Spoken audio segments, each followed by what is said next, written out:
Job Radio présente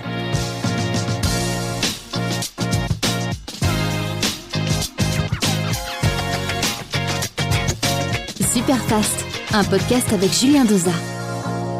Bienvenue dans ce 6e épisode de Superfast. 15 minutes de conseils et infos pratiques pour renforcer ses ressources humaines. On va parler d'organisation, de management, de recrutement. Et pour présenter cette émission à mes côtés, Jean-Baptiste Vénin de Job Radio et Startup Media. Salut Julien, bonjour à tous. Nouvel épisode de Superfast que vous pouvez trouver dans son intégralité sur jobradio.fr et startupmedia.fr, disponible également sur toutes les plateformes de diffusion de podcasts. Alors après avoir évoqué l'accompagnement, le mentorat du CEO, cette fois Julien, on va s'intéresser aux ressources humaines. Jean-Baptiste, la crise a profondément accéléré l'importance d'une organisation humaine, d'un management proactif et d'un recrutement basé sur les soft skills. Alors confiance en soi, gestion du stress, agilité, réactivité, qualité relationnelle, enthousiasme, remise en question. Si le savoir-faire reste évidemment une priorité, le savoir-être est incontournable pour la réussite d'un projet. Julien, pour ce 6e épisode de Superfast, tu as décidé de recevoir Olivier Ganivet, CEO de Getit et de Ton Direct, et David Bernard, CEO d'Assess First. Alors, Getit, c'est une marketplace intra-réseau pour les enseignes à réseau, et Ton Direct, c'est un courtier en imprimerie de 10 collaborateurs basés en Bretagne. Bonjour Olivier. Bonjour Julien. Alors tout d'abord, comment vas-tu ? Comme beaucoup de mes petits homologues, ça va un peu mieux qu'il y a quelques semaines. Un peu mieux, enfin toujours autant d'incertitudes autour de pas mal de sujets autour de la reprise, mais garde devant, voilà. Alors ma première question, avec la crise, as-tu constaté un impact sur ton entreprise en termes d'organisation avec tes collaborateurs et si oui, lesquels ? Alors, impact évidemment direct sur l'activité proprement dite, sur la relation avec les collaborateurs. On a la chance d'être dans des métiers où le télétravail est déjà plutôt inscrit, donc il a toujours été de manière occasionnelle et individuelle, en tout cas, ou à tourner entre les uns les autres, tout le monde en même temps. En fait, c'est jamais arrivé, évidemment. Donc, on va dire qu'au début, c'est un peu ludique. Voilà, on s'habitue, c'est rigolo. Et le temps passant, il y a forcément un impact psychologique et non négligeable chez les uns et chez les autres. Ça ne nous empêche pas de bosser. Mais forcément, le télétravail a aussi ses limites en certains points. Voilà. D'accord, non, mais c'est sûr qu'au niveau psychologique, comme c'est la première fois qu'on connaît une crise d'une telle ampleur, en tant que salarié ou même dirigeant, tous un peu impactés par cette situation sur ce côté-là. Alors, ma deuxième question, comment fait-on quand on est une petite start-up comme toi de 9 collaborateurs pour gérer cette situation au niveau RH ? Alors on fait du factuel, c'est-à-dire que on sort pas de grandes théories. Enfin moi j'ai pas fait de grandes études de management non plus, donc on connaît nos collaborateurs, les profils de nos collaborateurs et on fait du factuel. Donc factuel c'est quoi ? C'est dès le départ on a créé évidemment un groupe WhatsApp pour échanger et puis moi j'ai maintenu tous les 3 jours une petite visio collective, même si au bout d'un moment on n'avait pas grand-chose opérationnellement parlant, en tout cas à se raconter, mais en tout cas de garder le lien, ça c'est important, garder le lien, et puisque en plus les conditions de confinement sont pas les mêmes pour toutes, pour tout le monde, sont dans des appartements, d'autres en télétravail avec le mari à côté, les enfants, donc voilà, ça permet à chacun d'avoir une petite bulle pour s'exprimer aussi, donc ça c'est je pense indispensable.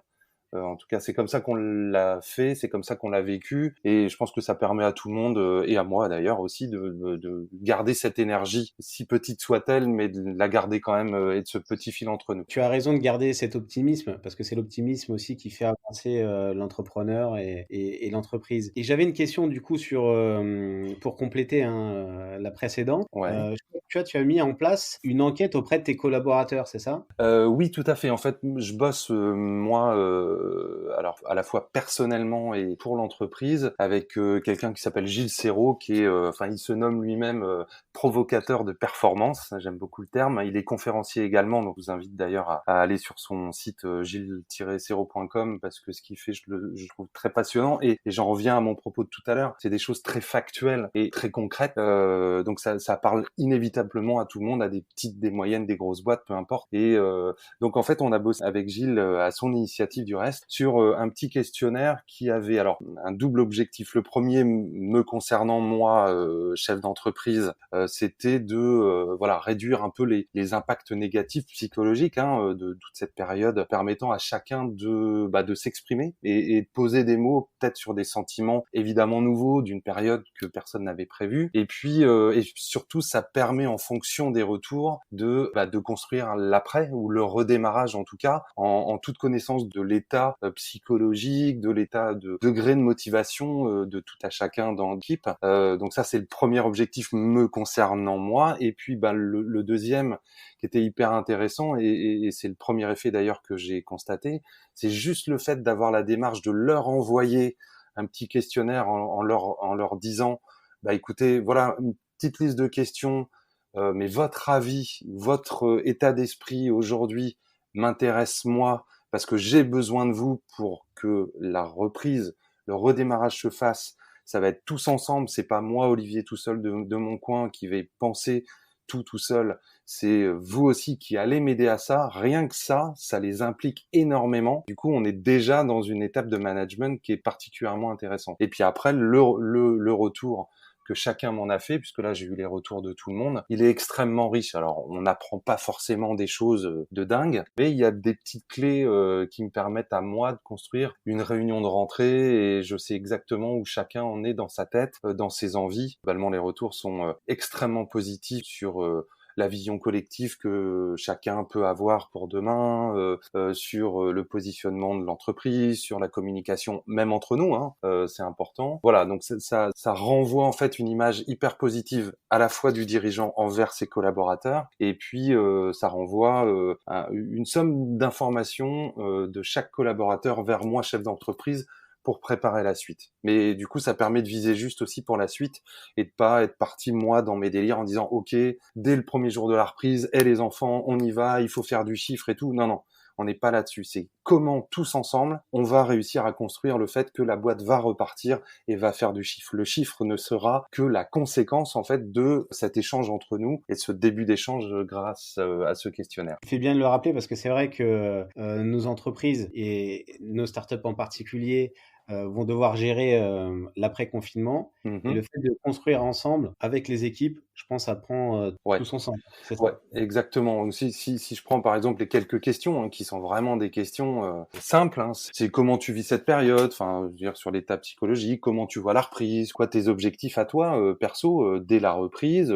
qu'est-ce que tu peux apporter à l'entreprise, qu'est-ce que tu attends de l'entreprise qu'elle t'apporte, et puis il y a une petite question, c'est et qu'est-ce que t'attends de moi, Olivier? Qu'est-ce que tu veux que je t'apporte? Est-ce que tu veux que je sois plus présent qu'avant peut-être, ou est-ce que tu veux qu'on échange plus et tout ça? Donc et tu l'as dit, Julien, c'est ce principe de co-construction de la suite qui fera qu'on s'en sortira en fait. Voilà. Super. En tout cas, c'est une belle initiative que je conseille à tous nos auditeurs de pratiquer. Du coup, ma dernière question, je voulais savoir, est-ce que tu recrutes toi actuellement? Parce que ce qu'on peut lire un peu dans les différents journaux, c'est que 80% des startups ne recrutent plus, donc ça peut être inquiétant aussi pour la suite. Et je voulais savoir, toi, est-ce que tu recrutais ou pas, et si oui, quel type de profil? Alors, j'avais un recrutement en cours qui était dans les tuyaux avant le début du confinement. Alors, évidemment, ça m'a un peu torturé l'esprit de savoir est-ce que c'est raisonnable, est-ce que ça ne l'est pas, est-ce que ceci, est-ce que cela. Bon, en l'occurrence, c'est un profil plutôt gestion de clientèle, commerce, accompagnement des chefs de projet chez moi. Et puis en fait, au regard d'ailleurs des différentes infos, puisque l'équipe était au courant que ce recrutement était dans les tuyaux, c'est aussi le retour du questionnaire qui m'a fait ne pas me poser la question et de valider ce recrutement. Voilà, c'est que chacun a exprimé aussi le fait que peut-être dans notre organisation, aujourd'hui le commerce c'est moi qui le gère par exemple, au sein de la boîte, plusieurs m'ont fait le retour qu'il y avait peut-être un maillon manquant entre moi au développement commercial et puis avec toutes les autres missions que j'ai à gérer au quotidien, et eux dans la gestion de projet en fait. Donc oui, j'ai confirmé ce recrutement-là. Bon, évidemment, je vais pas m'enflammer au-delà de ça parce que on connaît toutes les incertitudes qui nous attendent, donc ce sera tout pour moi. Voilà, mais en tout cas, pour revenir à notre sujet initial, c'est aussi ce questionnaire qui m'a fait dire OK, il faut que je valide ça parce que c'est une attente de l'équipe aussi. Ok, super. Écoute, Olivier, on te remercie et puis on te dit à bientôt. Eh ben, merci Julien et à très bientôt également. C'était Olivier Ganivet, le CEO de Getit. On le remercie évidemment d'avoir accepté notre invitation. Et pour répondre à Olivier, j'ai consulté David Bernard, le CEO d'AssessFirst, la solution de recrutement prédictive et gestion prédictive des talents, avec 60 collaborateurs, 3500 clients dans 40 pays. Bonjour Julien. Première question à te poser, quel a été l'impact du Covid pour ta boîte ? Alors, l'impact, nous, on l'a vu à plusieurs niveaux, mais principalement, en gros, ça a été un gros coup de frein sur la croissance, sur les ventes, bien évidemment. Donc, ce qu'on a pu voir, c'est que il y a beaucoup d'entreprises avec lesquelles, notamment, on était en discussion, qui ont mis un petit peu tout à l'arrêt, qui se sont mis en pause.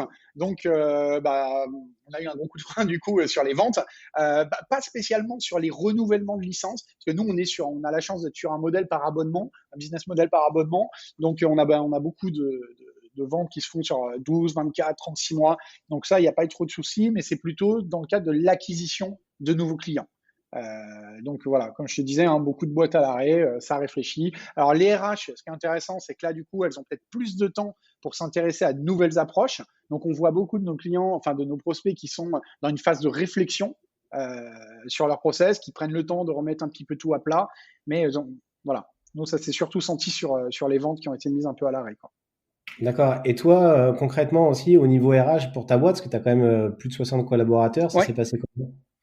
Alors, en fait, si tu veux, ce qui est rigolo, c'est que c'était une semaine avant l'annonce du confinement. Nous, ce qu'on avait décidé, c'était de mettre toute la boîte déjà en remote, parce qu'on sentait que ça allait venir, donc un peu à titre d'expérimentation. On s'est dit, voilà, le jeudi et le vendredi, on se met en remote, on met tout le monde en remote, et on fera le point lundi. Le week-end, on a l'annonce présidentielle, donc on comprend que ça arrive, et tout naturellement, on a continué, quoi. Enfin, après, chacun bosse depuis chez lui.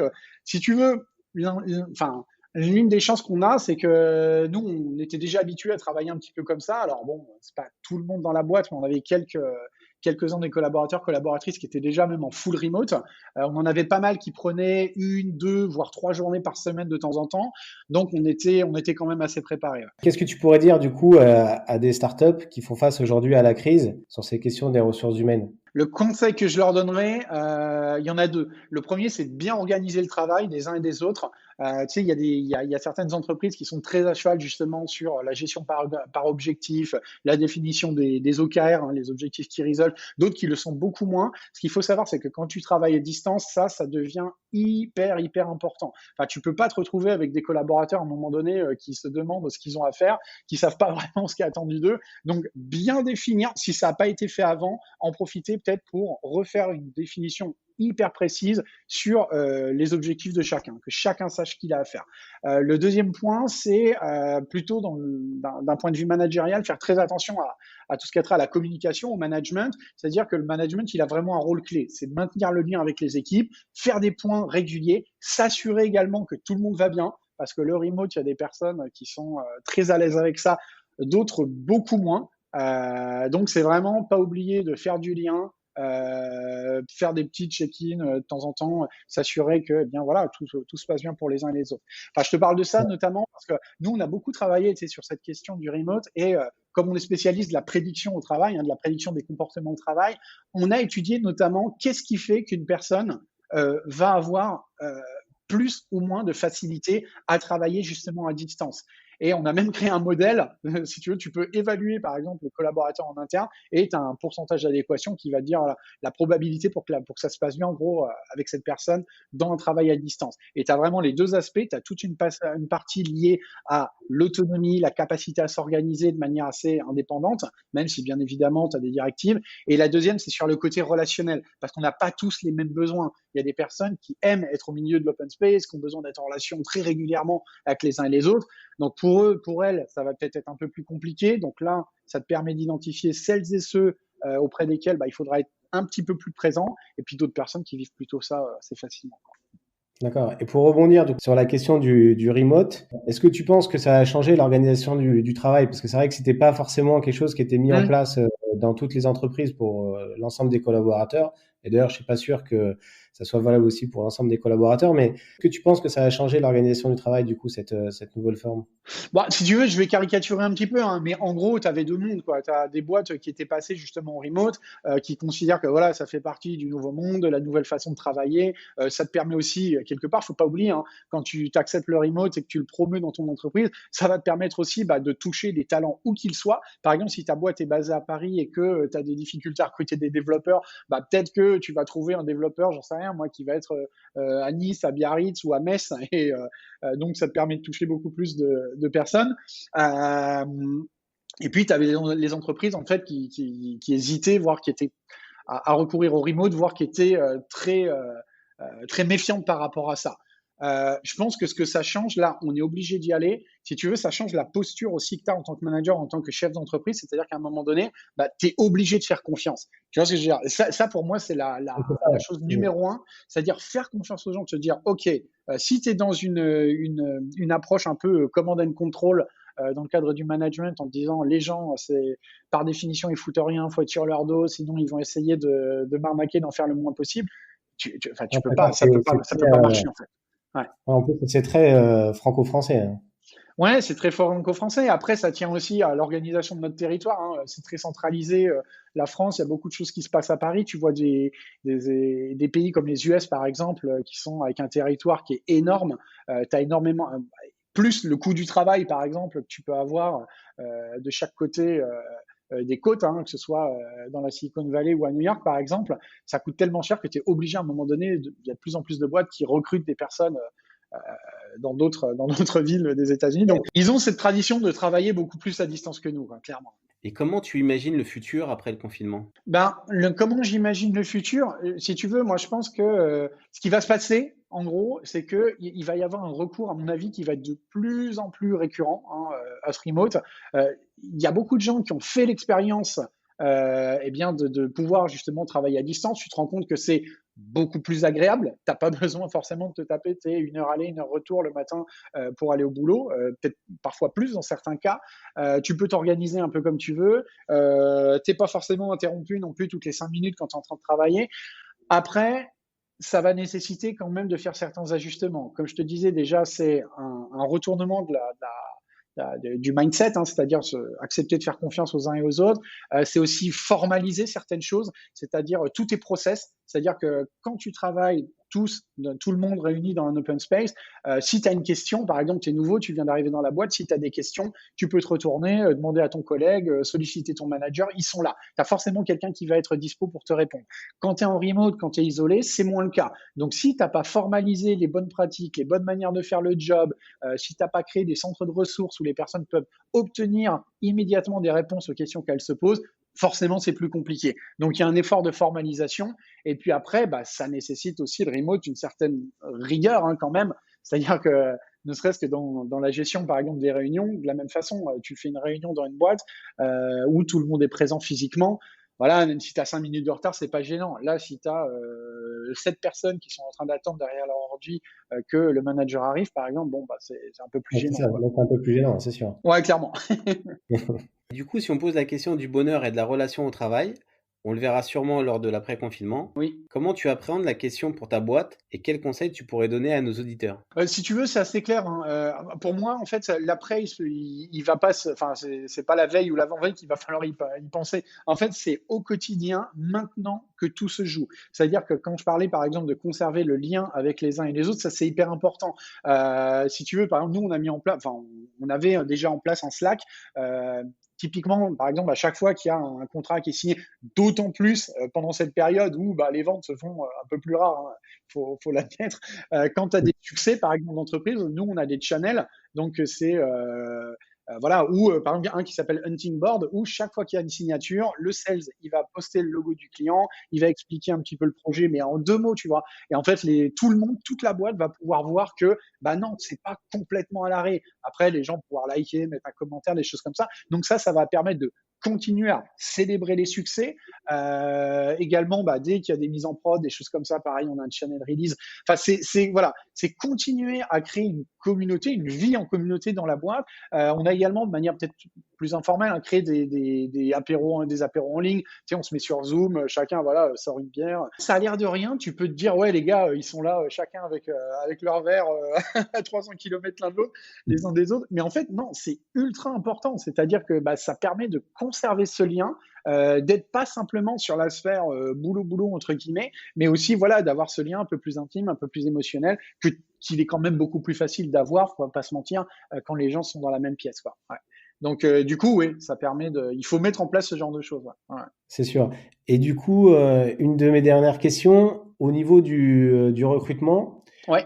Aujourd'hui, que ce soit toi ou tes clients, vous recrutez encore ou pas? Là aussi, en fait, il y a deux approches, si tu veux. On voit certaines entreprises qui ont tout mis à l'arrêt. Alors après, il y en a certaines qui... Tout dépend la phase du développement à laquelle tu en es pour ta boîte. C'est-à-dire que si tu étais en recherche de financement pour faire un bridge, pour continuer à survivre, par exemple, que tu n'étais pas rentable, ouais, concrètement, ça va être beaucoup plus compliqué, quoi. Je comprends, tu vois, tu te mets un peu dans un tunnel. Après, nous, on continue de recruter. On a encore une quinzaine ou une vingtaine même de postes ouverts pour différents types de fonctions. En fait, ce qu'il faut se dire, c'est que c'est maintenant qu'il faut mettre, pour moi, c'est maintenant qu'il faut mettre un coup d'accélérateur. Il ne faut pas oublier aussi que c'est triste, mais il va y avoir des défaillances d'entreprise. Il y a des profils très talentueux qui sont dans des boîtes en ce moment qui, pour certaines, sont en très bonne santé, d'autres un petit peu moins. Il va y avoir beaucoup de monde, je pense, qui va être sur le marché. C'est maintenant qu'il faut continuer à communiquer, d'une part, auprès des candidats potentiels. Donc, par exemple, nous, on fait beaucoup de com sur les réseaux sociaux, sur LinkedIn, sur Instagram, sur Facebook. On a même lancé un challenge, par exemple, qui s'appelle Confined Unicorns, donc la licorne confinée, parce que voilà, notre logo, c'est une licorne. Voilà. Et où, par exemple, on invite nos collaborateurs à se prendre en photo, à mettre leur pourcentage d'adéquation justement par rapport à ce modèle prédictif de remote worker et à expliquer un peu comment ils vivent le truc. On a pas mal d'engagement sur ces publications. On a des candidats justement qui reviennent vers nous en disant putain, c'est pas mal, c'était rigolo votre truc. On fait beaucoup de webinars aussi. On a fait des webinars à destination des RH. Des webinars également plus à destination des candidats, leur donnant des conseils pour leur permettre de mieux vivre le remote au quotidien.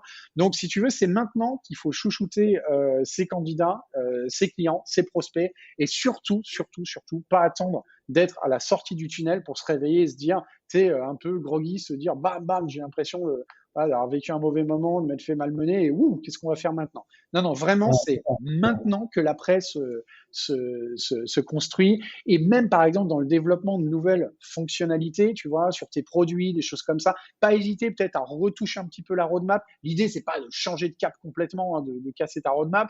Par exemple, si tu veux, nous, on a des fonctionnalités qui sont très orientées recruteurs, d'autres très, très orientées candidats. Là, on voit concrètement, à très court terme, on sait qu'il va y avoir moins de ventes. On se concentre peut-être plus sur les services gratuits qu'on peut apporter aux candidats, encore une fois, pour créer ce sens de la communauté, renforcer cette marque employeur, renforcer cet engagement auprès des candidats. C'est ça, et on ne rappellera jamais assez, l'anticipation, c'est vraiment la clé de la réussite. C'est la clé de la réussite. Si tu veux, quand tu regardes les crises précédentes, ça se passe toujours, il y a un pattern, ça se passe toujours de la même manière. Au début, tu arrives, tu vois la crise, tu dis, tu as les gens au départ qui y croient pas, après tu la prends de plein fouet, tu es effrayé, ça peut te déprimer, après tu as ceux qui s'accrochent, qui vont, comme je te dis, qui sont dans le tunnel. Et puis, tu en as d'autres qui prennent un peu de recul, qui disent, bon, alors, comment je peux transformer ça en opportunité? Même si c'est pas évident à première vue. Et généralement, c'est celles et ceux qui s'en sortent le mieux une fois que l'orage est passé, clairement. Parce que si tu as tes concurrents qui ont mis un gros coup de frein, surtout sur la recherche innovation, sur le développement, sur les recrutements, sur la communication, sur le marketing, et que toi, tu en as profité pour mettre le coup d'accélération, il n'y a pas de secret, en fait. Ok, super. Je te remercie, David. Avec plaisir. Voilà, et puis je te dis à bientôt, et puis j'encourage tous nos auditeurs à aller sur Assets First ou quoi, on peut te retrouver sur LinkedIn, c'est ça aussi, si on veut postuler chez toi? Voilà, en fait, donc le site internet, c'est www.assessfirst.com, et puis on peut également nous retrouver sur LinkedIn, donc on a une page, on publie pas mal de choses, pas mal de conseils, on a un compte sur Instagram, pareil, @assessfirst, et Twitter, assessfirst, Facebook, assessfirst. Voilà, on essaye d'être un peu partout en ce moment. Voilà. Super. Bon, je te remercie, David, et puis je te dis à bientôt. Merci Julien. Merci à David Bernard d'avoir répondu à l'invitation de Superfast. Julien, pour conclure ce 6e épisode sur le thème des soft skills, quels conseils pourrais-tu nous donner, en tout cas délivrer en direction des dirigeants de start-up ? Alors, n'attendez plus d'avoir un besoin, anticipez, bien organiser votre travail, chacun doit savoir ce qu'il doit faire, continuez à créer votre communauté, célébrez les victoires et conservez les liens. Surtout, faites confiance à vos collaborateurs et construisez le retour du confinement avec vos équipes. Merci Julien pour ces conseils de bon sens. Merci également à tous nos invités sur chacun de nos épisodes et évidemment de votre fidélité à Superfast. Un petit dernier mot, Julien ? Ouais, je tenais à remercier nos partenaires, le Mouji et l'IME. Eh bien, c'est passé. Merci à eux. À très vite sur jobradio.fr et startupmedia.fr. Tous les épisodes de Superfast sont à écouter sur jobradio.fr en téléchargeant l'appli Job Radio et sur toutes les plateformes d'écoute de podcast.